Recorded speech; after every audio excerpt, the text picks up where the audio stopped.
The sign of the dragon at Cluckingham Palace. He is watching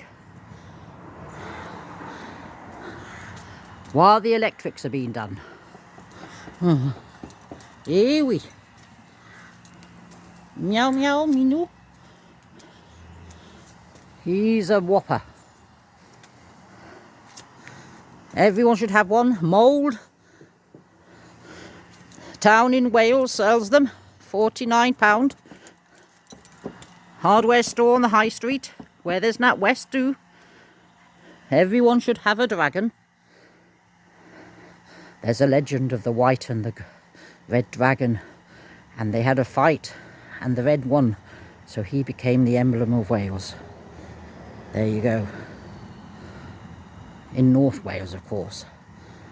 Anything worth happening happens in North Wales.